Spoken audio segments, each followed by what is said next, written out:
change it. Come on, Dean, time to bust your first nut, bro.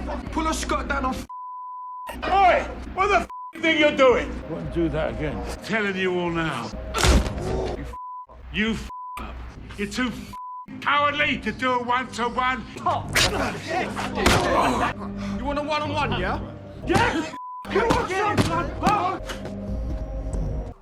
Mr. Archer, I've got terrible news, actually. He is Richie. In his younger days, he used to run his own gang. He was one of the biggest gangsters in the entire city, but now he has left that life behind. He's a British citizen, but these days he lives in France. Even after retiring, he still loves guns. Whenever he gets free time, he goes for shooting practice. Today he finishes his practice and heads home. Life is easy for him now because he is very rich. Later in the afternoon, he sits for lunch with his daughter Carmen. While talking to her, he says he misses his brother Charlie the most. Charlie lives in England. Both of them talk about their old days and smile at their memories. Now we see Charlie. He is sitting with his friends and talking about his past. Suddenly his phone rings. When he picks up the call, he finds out it's Richie. Hearing each other's voices makes both brothers happy. They talk for a while and then Charlie goes back to his work. Here we see a woman who is Charlie's friend. She has always liked Richie. When she learns Richie had called, she asks Charlie for his number. She says she wants to talk to him again. Charlie thinks she is a good person, so he gives her the number. Then we meet Aaron. He is walking on the streets of London with his girlfriend Lauren. He takes her to a quiet, empty place. Suddenly a group of boys arrives and grabs her. Lauren instantly realizes her own boyfriend has betrayed her. These boys attack her, and some even record it on their phones. A boy named Neil feels this is wrong. He says they should stop. But Aaron, the leader, shouts at him and tells him to stay quiet. Lauren screams for help. That's when Charlie hears her. He runs into the alley and sees what the boys are doing. He pushes them away and tells Lauren to run. The boys get angry and insult him, calling him an old man. Charlie gets upset and punches one of them. Aaron becomes furious and the whole group attacks Charlie. They beat him until he dies. Sometime later, Lisa, Charlie's friend, comes to the alley and sees his dead body. She is shocked. She immediately goes to two detectives named John and Susan. She tells them Charlie was killed by a gang. They ask her if she knows who the attackers were. Lisa says no. The officers tell her they cannot arrest anyone without proof. Lisa gets angry and insults the whole department. She says they can't even catch the people who killed an old man in an alley. Then she leaves. Outside, she calls Richie. The moment Richie hears Charlie is dead, he breaks down. He says he is coming back to London. Meanwhile, John and Susan go to check the nearby club area. They know which gang roams around that place. They confront Aaron. They warn him, saying if they find even a little bit of evidence, they won't spare him. Aaron lies and says he doesn't know Charlie at all. So the officers leave. After they leave, Aaron gathers his friends. He says the only person who can expose them is Lauren. She saw everything. She saw them beating Charlie. He says they have to silence her before she talks. Neil panics and runs to Lauren's house. He tells her everything. He says the old man who saved her last night has been killed by that same group. He also says the police are searching for the killers. Aaron is threatening her now. Neil warns her not to leave the house because they might do something terrible to her. Neil says all this and runs away with his friends. Lauren stays inside her house and doesn't open the door, but the gang keeps threatening her from outside. Aaron shouts that if she talks to anyone, he will kill her mother too. He reminds her that he is fully capable of doing it. He warns her to stay away from this case. Now we see Richie, who has reached London. As soon as he arrives, he goes to meet one of his old partners named Lee.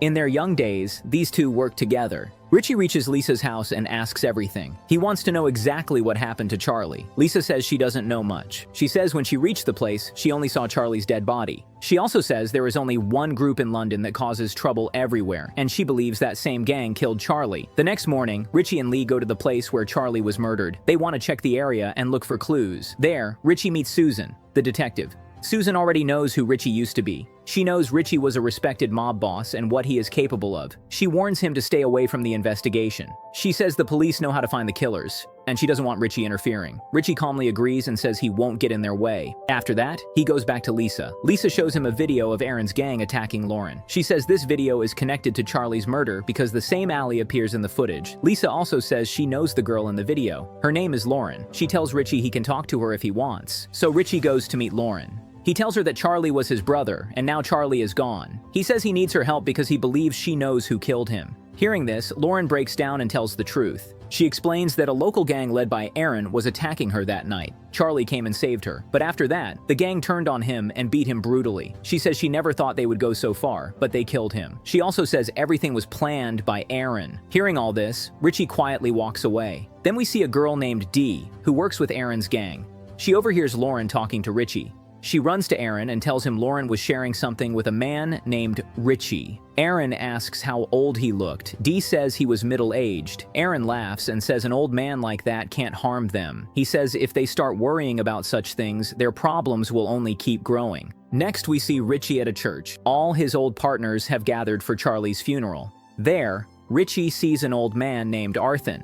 Richie tells him he is too old and doesn't deserve to sit with them. Arthur gets angry and shouts that he was the only one who ever came close to defeating Richie. Hearing this, Richie laughs, and everyone else laughs too. All the old gangsters have reunited because they want revenge for Charlie's death. After the funeral, Richie goes to meet Jack, a retired police commissioner. In his glory days, Richie used to help Jack a lot. That's why he comes to him now. Richie tells him about Aaron, a local gangster who killed his brother. He asks Jack to collect every detail about Aaron and his gang. Richie says he needs this information to take revenge. He even offers Jack a share of his property so that Jack can enjoy his retired life in peace. Richie says he must find his brother's killers, and he needs Jack's help to do it. Jack agrees to help. The next day, he meets Richie again and hands him a full file containing details about Aaron's gang. Richie sits down and starts reading everything carefully.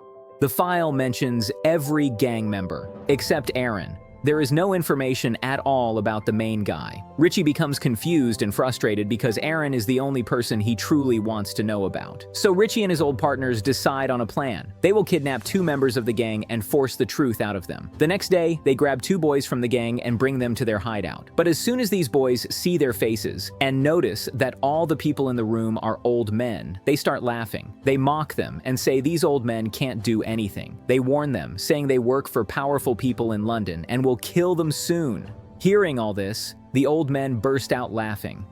The boys have no idea who these men really are. Arthur looks at Richie and says they are waiting for his order. Richie gives a small nod. Right away, Arthur opens a bag full of torture tools. He pulls out sharp knives and cuts the boys' hands. Both scream in pain. Arthur doesn't stop. He grabs a drilling machine and pushes it into one boy's leg. The boy cries and screams loudly. Seeing this, the second boy finally breaks. His name is Key. He begs for his life and says he will tell them everything they want to know. He tells Richie he knows how to bring Aaron out. He promises to help if they let him go. Richie agrees to release him, but the others tell Richie not to trust him. They say he will surely betray them, but Richie still lets him go. The moment Key gets free, he runs, grabs a gun lying nearby, and tries to shoot.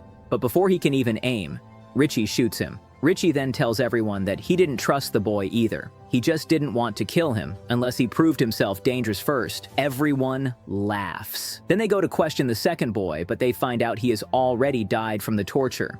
On the other side, Ron is getting worried. 2 boys from his gang are missing, and he can't find them anywhere.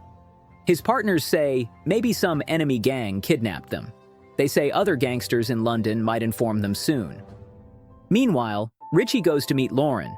He asks her if she knows where Aaron's gang usually hangs out. Lauren tells him about a man named Zeb who stays in a parking lot. She says he can always be found there. Richie feels happy that Lauren is helping him so much. He asks for her phone number. Lauren writes it down and gives it to him. But before he can take the number, Susan arrives. She stops him and says not to involve Lauren anymore because Lauren is her daughter. She says the farther Lauren stays from this case, the safer she will be. Richie quietly leaves. Then we see Zeb in the parking lot. He notices an old man walking toward his car slowly, looking helpless. Zeb assumes he can easily rob him. He jumps on his bicycle and rides toward the man. But this whole thing was planned by Richie. Just when Zeb gets close, Richie pulls out a sword. Zeb panics and runs. Suddenly, cars appear from all sides and start chasing him. Zeb tries to escape, but Richie drives a van right toward him. The van door opens. Zeb falls inside, and the door shuts. The van was being driven by Richie himself. They take Zeb to their hideout and hang him upside down. They beat him again and again, but Zeb isn't someone who breaks easily. The more they hit him, the more he insults them. He keeps saying he knows nothing about Ron or where to find him. He even insults Charlie and says Charlie's face looked like a dog. Hearing this, Richie loses control. He beats Zeb hard until Zeb finally dies. Right after this, Richie's old illness suddenly hits him again, and he starts feeling weak. They quickly rush Richie to the hospital. Meanwhile, Lauren goes to Aaron and tells him she knows who is killing his men one by one. She says the man's name is Richie, and he has a whole team with him. She also tells Aaron that Richie is sick and currently admitted in a hospital near the hill. Aaron starts preparing for an attack. He gathers all his weapons, takes Lauren with him, and heads straight to the hospital. His men spread across the building. Inside the hospital, Dee silently walks up to Richie's bed and fires several bullets. She thinks Richie is dead. But suddenly, Richie steps out from another room, followed by all his old partners. They start firing from every direction. Aaron's men fall one by one. Most of them die within seconds. Ron starts panicking. He grabs Lauren's phone and checks her messages. Ron starts panicking. He grabs Lauren's phone and checks her messages. That's when he learns the truth. Lauren betrayed him and was secretly helping Richie. Ron gets furious and starts beating her, but before he can shoot her, Richie comes for him. Ron manages to escape. Lauren realizes the situation is getting worse, so she calls her mother, Susan, and tells her everything. She begs her to come to the hospital quickly. Meanwhile, Richie's gang has surrounded the entire hospital. Almost all of Aaron's men are dead. None of them expected that these old men would be so dangerous. They kill anyone who stands in their way. During the fight, one of Richie's partners gets hit by a bullet. Lee's partner quickly starts treating him. At the same time, Neil takes Lauren downstairs to hide her, but Ron finds them. He grabs Lauren again, holds a gun to her head, and drags her upstairs. Ron screams, telling everyone to come out or he will kill Lauren. Just when Ron is about to shoot her, Neil jumps on him. A gunshot goes off. The bullet hits the wall near Richie. Richie quickly picks up a gun from the floor, but before he fires, Ron points his gun at him again. But Richie already knows Ron's gun is empty. Before Ron realizes this, Susan arrives with the police. They see Ron holding a gun to Richie's head, so they shoot Ron and arrest the remaining gang members. Richie is admitted back into the hospital, along with his injured partners. Susan thanks Richie and his entire team for saving Lauren's life. Time passes. A few days later, Richie throws a big party. Lisa comes to him and says she has liked him for a long time and wants to stay with him. But Richie tells her it won't be possible because he is planning to move to Spain. He asks if she wants to come with him, but Lee says no. The next day, we see Richie's helicopter taking off. All his friends stand outside, watching it with sad faces because they don't want him to leave. Suddenly, Richie appears behind them. He had canceled his travel. He smiles and says he will stay here and spend the rest of his life with them. Everyone becomes happy. One of his friends says he has the perfect retirement plan. Why not kill every gangster in London so the city can finally be peaceful again? Everyone laughs and agrees. And this is how the film ends.